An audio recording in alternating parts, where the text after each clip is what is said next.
आप सुन रहे हैं मीता गुप्ता का पॉडकास्ट भारत तथा विश्व की लोक कथाएं, जिसमें मैं आपको सुनाती हूँ हर देश और राज्यों की हिंदी कहानियाँ और व्यंग्य।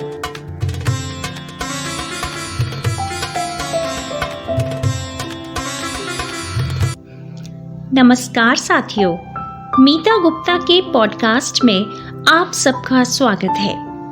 आज की कहानी बिहार राज्य की एक लोक कथा है जो प्रकाशन विभाग, प्रसारण मंत्रालय, भारत सरकार द्वारा प्रकाशित पुस्तक बिहार की लोक कथाएं से ली गई है, जिसकी लेखिका है मृदुला सिन्हा। वाचन है मेरा यानी मीता गुप्ता का, और कहानी का नाम है महापंडितों का शास्त्रार्थ। उन दिनों मिथिला में बड़े बड़े पंडित रहा करते थे। वे शास्त्र अध्ययन के लिए मिथिला से बाहर भी जाया करते थे। मिथिला राज्य के ही एक गांव में राम खेलावन पंडित का घर था। उनके 2 लड़के थे। उनकी बड़ी इच्छा थी कि दोनों पुत्र अच्छे पंडित बने। बड़े लड़के के लिए पंडित जी ने बड़ा परिश्रम किया। खुद थोड़ा बहुत पढ़ाया, फिर दूसरे ज्ञानी पंडित के पास भी उसे पढ़ने भेजा। लेकिन वह पढ़ नहीं सका, क्योंकि पढ़ाई लिखाई में उसकी कोई रुचि नहीं थी। भैंसे पालना और कुश्ती लड़ना उसे ज्यादा पसंद था। इधर छोटे लड़के की उम्र भी पढ़ने लिखने की हो गई थी, तो पंडित जी ने उसे अपने गांव से दूर गुरुकुल में पढ़ने भेज दिया। छोटे लड़के का नाम देवेंद्र झा था। उसका पढ़ने लिखने में बहुत मन लगता था। जब कभी राम खेलावन पंडित मखाना और दही चूड़ा लेकर अपने छोटे पुत्र से मिलने गुरुकुल जाते, तो देवेंद्र के गुरुजन उसकी प्रशंसा करते नहीं अघाते। इसलिए राम खेलावन पंडित को विश्वास हो गया कि उनका छोटा पुत्र ही पंडित बनेगा और उनकी आशा पूरी करेगा। कुछ समय बाद देवेंद्र झा ने गुरुकुल की पढ़ाई समाप्त कर ली। गुरुकुल के विदाई समारोह में राम खेलावन पंडित को भी आमंत्रित किया गया। इस अवसर पर गुरुकुल में छात्रों की एक शास्त्रार्थ प्रतियोगिता रखी गई। कार्यक्रम में अपने पुत्र की वाक्पटुता से पंडित जी का हृदय गदगद हो गया। उनकी आंखों से खुशी के आंसू झरने लगे। उनके बगल में बैठे एक सज्जन ने पूछा, क्या बात है पंडित जी, आप रो क्यों रहे हैं? राम खेलावन पंडित कंधे पर रखे गमछे से अपनी आंखें पोंछते हुए बोले, नहीं, मैं रो नहीं रहा हूँ, बल्कि मैं तो बहुत खुश हूँ। आपके सामने जो बोल रहा है वह मेरा ही लड़का है। सज्जन को समझते देर न लगी कि पुत्र की उपलब्धि पर पिता खुश है। अपने पुत्र को गुरुकुल से लेकर जब पंडित जी चलने लगे, तब गुरुकुल के प्रधानाचार्य ने कहा, आप अपने पुत्र को उच्च शिक्षा के लिए वाराणसी भेज दीजिए। यह बड़ा होनहार लड़का है। वैसे तो पंडित जी की हैसियत कोई अच्छी नहीं थी, फिर भी उन्होंने अपने छोटे लड़के को वाराणसी पढ़ने भेज दिया। इसके कुछ दिनों बाद ही पंडित जी की मृत्यु हो गई। तब तक उनका बड़ा लड़का लखिंदर घर गृहस्थी और यजमानिका संभालने लायक हो चुका था। उन्होंने मरते समय बड़े पुत्र से कहा, देखो बेटा, देवेंद्र की पढ़ाई हरगिज न छुड़ाना। उसे पढ़ लिख कर बड़ा पंडित बनने देना। मैं उसे मिथिला का सबसे बड़ा पंडित बनाना चाहता था। अब यह जिम्मेदारी मैं तुम्हें सौंपे जा रहा हूं। लखिंदर झा ने भी पिता की इच्छा अनुसार कोई कसर नहीं छोड़ी। देवेंद्र को भी पिता का अभाव बिल्कुल नहीं खला। बड़ा भाई पैसे कौड़ी का इंतजाम करता रहा। यूं तो लखिंदर अनपढ़ था, लेकिन उसे पढ़ाई की कीमत समझ में आ गई थी। उसने एक दिन भाई को चिट्ठी लिखवाई, तुम पाई कौड़ी की चिंता मत करना, पूरी पढ़ाई कर बहुत बड़ा पंडित बनकर गांव में लौटना, मैं तुम्हें पाई कौड़ी भेजता रहूंगा। कुछ समय बाद देवेंद्र की पढ़ाई समाप्त हो गई थी। वह अपने सामान सहित घर लौट रहा था। चलते चलते वह मिथिला के ही एक गांव में पहुंचा। संध्या हो गई थी। एक अपरिचित के दरवाजे पर रुकते हुए उसने पूछा, क्या मैं यहाँ रात भर के लिए विश्राम कर सकता हूँ? गृह स्वामी ने जवाब दिया, हाँ हाँ, क्यों नहीं, लेकिन तुम्हें एक शर्त पूरी करनी होगी। तुम्हें मेरे गांव के महापंडित के साथ शास्त्रार्थ करना होगा। यदि तुम जीत गए तो हम तुम्हें निश्चित धनराशि इनाम में देंगे, और यदि तुम हार गए तो तुम्हें अपना सामान हारना पड़ेगा।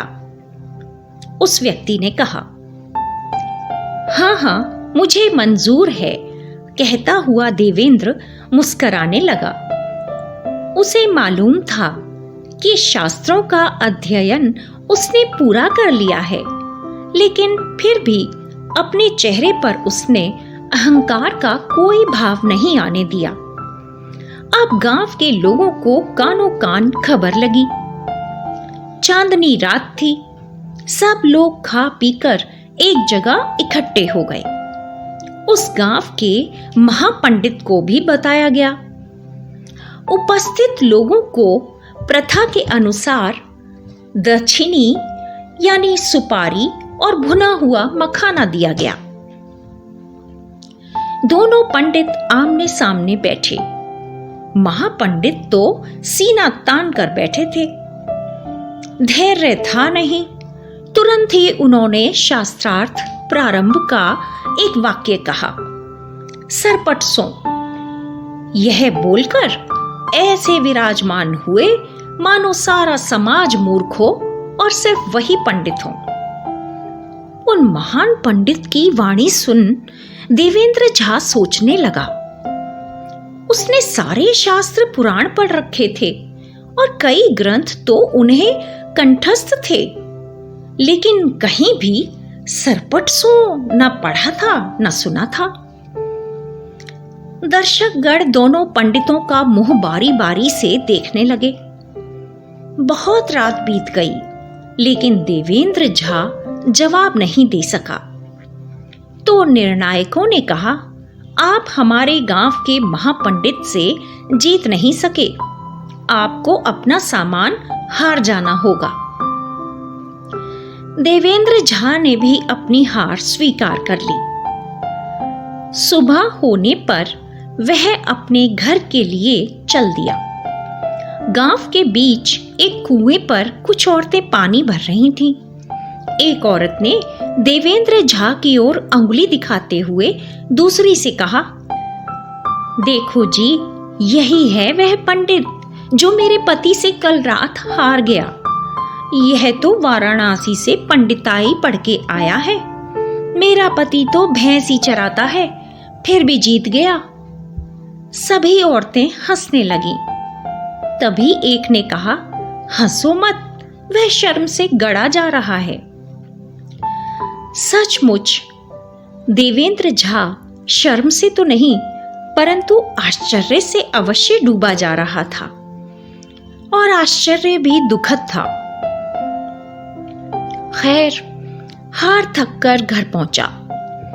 उसे देखकर बड़े भाई की खुशी का ठिकाना ना था, क्योंकि उनका छोटा भाई पंडित बनकर लौटा था। लखिंदर झा अपनी मूंछों पर हाथ फेर रहा था, लेकिन भाई की उदासी उन्हें खटक रही थी। आखिर उसने पूछा, देवेंद्र, तुम उदास क्यों हो? तुम्हारा कोई सामान भी नहीं दिख रहा। आखिर हुआ क्या? देवेंद्र क्या बोलता? अपने भाई की आशा पर कुठाराघात कैसे करता? उसे अपने भाई द्वारा लिखाए पत्र का अंश याद आ गया। उसमें लिखा था, जब तुम पंडित बनकर लौटोगे तो मैं अपने इलाके में शास्त्रार्थ करवाऊंगा।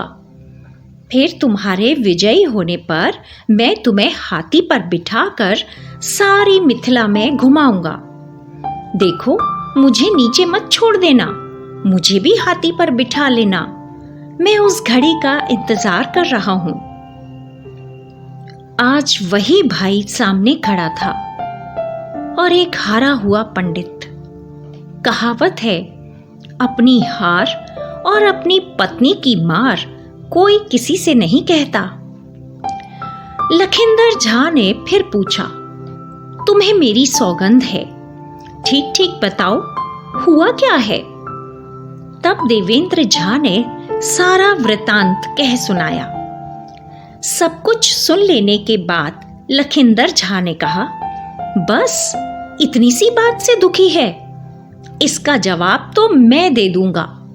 चलो अभी चलते हैं, चलकर उस महापंडित को पछाड़ूं। वह अपने छोटे भाई का हाथ पकड़ उसे खींचता हुआ चल दिया। दोनों भाई उस गांव में पहुंचे। उन्होंने पुनः शास्त्रार्थ की इच्छा जाहिर की। गांव के लोग तुरंत राजी हो गए। पहले की भांति ही सभा बैठी। दोनों महापंडित आमने सामने बैठे। दोनों के चेहरों पर भाव था जैसे हम किसी से कम नहीं। तभी उस गांव के पंडित ने कहा, सरपटसों। यह सुनकर लखिंदर झा तपाक से बोल पड़ा, देखिए साहब, इनका सवाल बिल्कुल गलत है। आप ही सोचिए, कहीं सरपटसों यानी भात को जल्दी जल्दी निगलना होता है?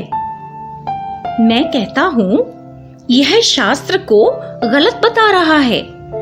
यह व्यक्ति सबको ठगता आया है।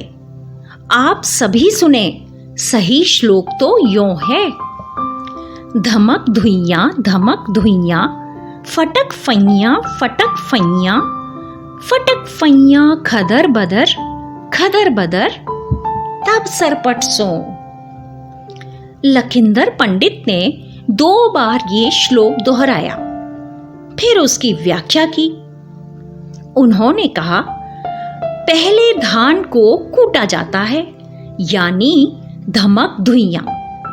फिर उसको फटका जाता है, यानी फटक फैयां। फटकने के बाद उस चावल को खदकाया जाता है, यानी खदर बदर। फिर सरपटसों यानी खाना होता है। अब तो श्रोतागण लखिंदर पंडित की जय जयकार करने लगे। उन्हें माला पहनाई गई। देवेंद्र पंडित का सामान भी लौटा दिया गया और दोनों भाइयों की सादर विदाई की। रास्ते में लखिंदर ने देवेंद्र से कहा, भाई, मुकाबला तो बराबरी का ही होता है। कहां तुम शास्त्रों के पंडित और कहां वह भैंसों का पंडित। बिल्कुल मेरी जोड़ी का था वह, तो तुम भला कैसे जीतते? देवेंद्र मुस्कुराकर अपने भाई के गले लग गया। तो साथियों, यह कहानी हमें बताती है कि किताबी ज्ञान ही सब कुछ नहीं होता, बल्कि व्यवहारिक ज्ञान भी हमें दुनियादारी सिखाता है। अभी आप सुन रहे थे बिहार राज्य की लोक कथा महापंडितों का शास्त्रार्थ। वाचन था मीता गुप्ता का। अगर आपको ये कहानी पसंद आई हो तो इसे लाइक और शेयर करें तथा मेरे पॉडकास्ट चैनल को सब्सक्राइब करना ना भूलें। धन्यवाद।